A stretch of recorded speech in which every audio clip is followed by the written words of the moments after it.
Hey guys, ఈరోజు new year సందర్భంగా carrot హల్వాని చేసుకోబోతున్నాం. ముందుగా క్యారెట్స్ని ముక్కలుగా కట్ చేసుకోవాలి. అందులో 3 ఇలాచీలను వేసుకోవాలి. తర్వాత మనం డ్రై ఫ్రూట్స్ని కట్ చేసి నెయ్యిలో వేపుకోవాలి. నేను బాదాం, కిస్మిస్, కాజు అండ్ పంకిన్ సీడ్స్ ఇవన్నీ తీసుకున్నాను. ఇవన్నీ మంచి గోల్డెన్ కలర్ వచ్చేంత వరకు వేపుకోవాలి. వేపుకున్నాక తీసి పక్కన పెట్టుకోండి. అసలు ఈ వెదర్కి క్యారెట్ హల్వా కంటే మంచి స్వీట్ ఉంటుందా గైస్, చెప్పండి. నేను ఎప్పుడు మా ఇంట్లో క్యారెట్ హల్వా చేసినా మా మమ్మీ నాకు 100కి 100 మార్క్స్ ఇస్తుంది గైస్. నేను అంత మంచిగా చేస్తాను అనమాట క్యారెట్ హల్వా. సో ఇప్పుడు నన్ను చూసి మీరు కూడా నేర్చుకోవాలి. ఇప్పుడు అదే కుక్కర్లో కట్ చేసి పెట్టుకున్న క్యారెట్స్ని బాగా వేయించుకోవాలి. అలా కాసేపు మూత పెట్టి ఉడకనియండి.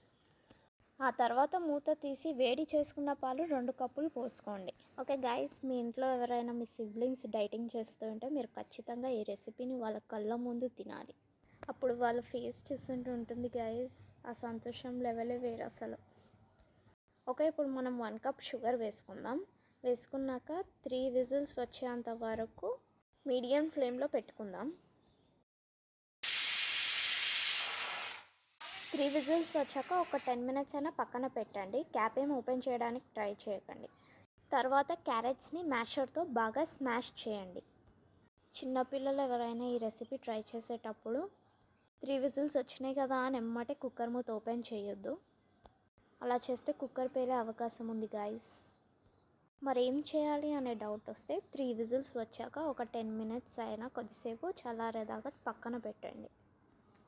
ఇప్పుడు ఉండలు లేకుండా స్మూత్గా స్మాష్ చేసినాక మళ్ళీ స్టవ్ మీద పెట్టుకోండి.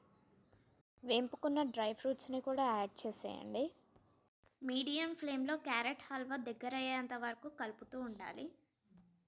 కొంచెం టైం పడుతుంది కానీ అలానే కలుపుతూ ఉండాలి, లేదంటే గిన్నెకు అంటుకొని మాడిపోతుంది. అంతే గాయస్, మీ నోరూరించే క్యారెట్ హల్వా రెడీ అయినట్టే.